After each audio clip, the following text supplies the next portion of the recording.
Welcome to சர்சு சமையல். இன்றைக்கி மாவு அரைக்காமலே உடனடி தோசையும் ஒரு உடனடி சட்னியும் தாங்க பார்க்க போகிறோம். இந்த உடனடி தோசை வந்து ரொம்ப ஈஸியாக சீக்கிரமாக பண்ணலாங்க. வீடியோவை ஸ்கிப் பண்ணாமல் பாருங்கள் இந்த அளவுக்கு சாஃப்டாக இருக்குது. அப்படியே பார்க்கும்போதே துணி மாதிரி அப்படியே மெலிசாக இருக்குங்க. இந்த அளவுக்கு சாஃப்டாக நம்ம ஈஸியாக செய்யலாங்க. இது ஒரு சட்னி வச்சு சாப்பிடும்போது அப்படியே சுவை சூப்பராக இருக்குங்க. அருமையாக இருக்குங்க. இந்த சட்னியும் இதுக்கு காம்பாவாக இருக்குங்க. இந்த சட்னியும் வந்து டக்குன்னு ஈஸியாக அரைக்கலாங்க. என்னோடய சேனலை இது வரைக்கும் சப்ஸ்கிரைப் பண்ணாதவங்க சப்ஸ்கிரைப் பண்ணிக்கங்க. வாங்க வீடியோக்குள்ளே போகலாம். எப்படி செய்கிறது நம்ம பார்க்கலாம். இன்றைக்கி நம்ம உடனடி ஸ்பாஞ்ச் தோசை தாங்க பார்க்க போகிறோம். இது வந்து டக்குன்னு ஈஸியாக செஞ்சிடலாங்க. மாவு இல்லாத அன்றைக்கி இந்த மாதிரி ரவை 1 கப் எடுத்துக்கோங்க. நீங்கள் எதில் எடுக்கிறீங்களோ அதில் வந்து ரவை 1 கப் எடுத்துக்கோங்க. நான் இப்போ இந்த கப்பில் 1 கப் ரவை எடுத்துக்கோங்க. 1 கப் அவல், அதாவது அந்த கப்பில், அந்த பெரிய கப்பில் வந்து 1/2 கப் அவல் எடுத்துருக்கேங்க. இதை வந்து நல்லா வாஷ் பண்ணிவிட்டு எடுத்துங்க. நான் இன்றைக்கி கெட்டி அவல் எடுத்துருக்கேன். நீங்கள் லேஸ் அவல் எடுத்தாலும் பரவாயில்ல. அதை தனியாக ஒரு பவுலில் சேர்த்துக்குங்க. இப்போ இதில் கொஞ்சம் தண்ணி விட்டுக்கலாம்.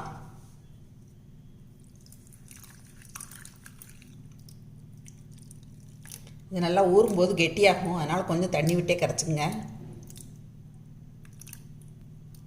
பாருங்கள், இப்போ இந்த அளவுக்கு இது தண்ணி விட்டு கரைச்சாச்சு. இப்போ இந்த ரவா கரைச்சது ஒரு 15 நிமிஷம் ஊறட்டுங்க. அவல் எடுத்துக்கலாம். அவல் வந்து நம்ம எந்த கப்பில் அவல் எடுக்கிறோமோ அதே கப்பில் வந்து நம்ம தயிர் எடுத்துக்கலாம் 1 கப்பு. இப்போ தயிரை வந்து இந்த அவலில் சேர்த்துடலாம். இப்போ இதை கையில் நல்லா பிசைஞ்சு விட்டுக்கலாம். இந்த அவளையும் தயிர் போட்டு நல்லா கரைச்சாச்சுங்க. சும்மா லைட்டாக தண்ணி விட்டுங்க போதும், ரொம்ப தண்ணி விடாதீங்க. அப்புறம் நம்ம தண்ணி விட்டு தான் இதை மிக்சியில் அரைப்போம். இப்போ இதையும் ஒரு மூடி போட்டலாங்க. இப்போ இது ரெண்டுமே 15 நிமிஷம் ஊறட்டுங்க. பார்க்கலாம். நம்மளோட உடனடி தோசைக்கு ஊறிட்டுருக்குங்க. அதுக்குள்ளே நம்ம ஒரு உடனடி சட்னி அரைச்சிடலாம். அதுக்கு வந்து நான் 1 கைப்பிடி அளவுக்கு மல்லி இலை எடுத்திருக்கேங்க. 2 டேபிள் ஸ்பூன் அளவுக்கு தேங்காய் துருவல் எடுத்திருக்கேன். புளி வந்து சின்ன பீஸ் எடுத்திருக்கேங்க. பொட்டுக்கடலை 1 டேபிள் ஸ்பூன் எடுத்திருக்கேன். பெரிய வெங்காயம் சின்னதாக 1 எடுத்து இந்த மாதிரி கட் பண்ணி எடுத்து வச்சுருக்கேங்க. அப்புறமா தக்காளி குட்டியாக 1, பச்சை மிளகாய், இதுக்கு தேவையான அளவுக்கு உப்பு, இவ்வளோதாங்க. இதை வச்சு இப்போ நம்ம சட்னி அரைச்சிடலாம். இப்போ இது எல்லாத்தையும் மிக்ஸி ஜாரில் சேர்த்துக்கலாங்க. இதில் 1 பல் பூண்டும் சேர்த்துக்கலாங்க. இதில் தக்காளி இருக்கனால தேவையான அளவுக்கு கரெக்டாக தண்ணி விட்டு அரைச்சிக்கோங்க. பாருங்கள், இப்போ டக்குன்னு நம்மளோட உடனடி சட்னி ரெடி ஆயிடுச்சுங்க. இப்போ இதுக்கு ஒரு தாளிப்பு கொடுத்துடலாங்க. ஒரு பவுலுக்கு மாற்றிடலாம். நீங்கள் இப்படியே கெட்டியாக வைக்கிறதா இருந்தாலும் வைக்கலாம். நான் இப்போ கொஞ்சமாக தண்ணி சேர்த்துருக்கேங்க. கரைச்சி விட்டு தாளிச்சாச்சுன்னா நம்மளோட சட்னி ரெடிங்க. இப்போ நம்ம கலந்து வச்ச ரவாவும் அவலும் ஒரு 1/4 மணி நேரம் ஊறியாச்சுங்க. இது ஒரு மிக்ஸி ஜாரில் சேர்த்துடலாம்.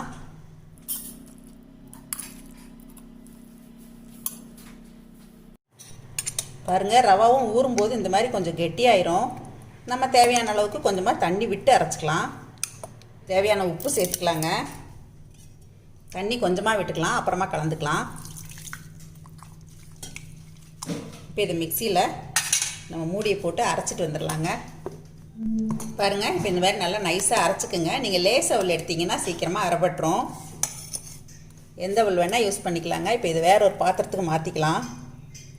கொஞ்சம் தண்ணி விட்டுக்கலாம்.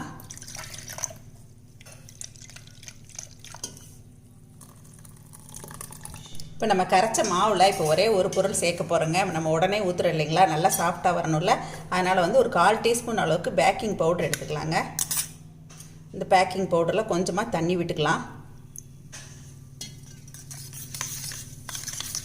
இதை நம்ம நல்லா மிக்ஸ் பண்ணிவிட்டு இப்போ இந்த மாவோடு சேர்த்துடலாம். இதை நல்லா கலந்து விட்டுடலாங்க. தனியாக சேர்த்திங்கன்னா அப்படியே நின்றுடும். அதுக்காக தண்ணியில் கரைச்சி சேர்த்துக்கலாம் நம்ம. இப்போ இதை நம்ம தோசைகளாக ஊற்றிடலாங்க. இப்போது தோசைக்கல் நல்லா காஞ்சிருக்குங்க. இதில் நம்ம தோசைகளை ஊற்றிடலாம்.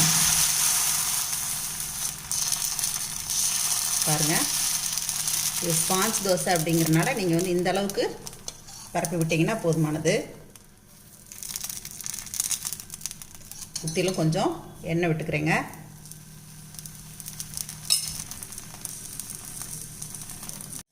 இப்போ இதை நம்ம திருப்பி விட்டுடலாங்க.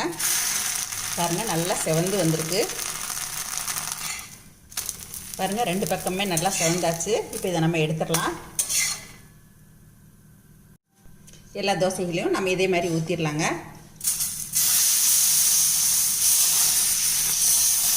ஊத்தப்பத்தை விட கொஞ்சம் லேசாக அப்படியே ஸ்ப்ரெட் பண்ணி விடுங்க, அவ்வளோதான்.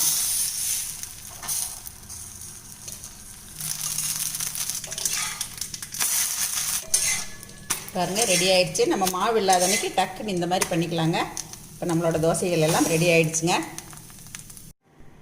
என்னங்க, நான் இப்போ செஞ்சு காட்டினேன் இந்த உடனடி தோசை உங்கள் எல்லாருக்கும் ரொம்ப பிடிச்சிருக்குன்னு நினைக்கிறேங்க. எங்கள் வீட்டில் இன்றைக்கி இந்த உடனடி தோசையும் இந்த சட்னியும் தாங்க. கூட வந்து தக்காளி குழம்பு வச்சுருக்கேன். அந்த தக்காளி குழம்போட லிங்க் வந்து நான் உங்களுக்கு டிஸ்கிரிப்ஷன் பாக்ஸில் ஷேர் பண்ணுறேங்க. இவ்வளோ ஈஸியாக செய்ய முடியுமா அப்படின்னு சொல்கிற அளவுக்கு இந்த தோசை வந்து ஈஸியாக செய்யலாங்க. கண்டிப்பாக நீங்களும் இதை ட்ரை பண்ணி பாருங்கள். இதை பார்த்துட்டு உங்களோட ஃபீட்பேக் சொல்லுங்கள், ஷேர் பண்ணுங்கள், சப்ஸ்கிரைப் பண்ணுங்கள். தேங்க்யூ. சரசு சமையல் பாருங்கள், சமையல் நல்லா பண்ணுங்கள்.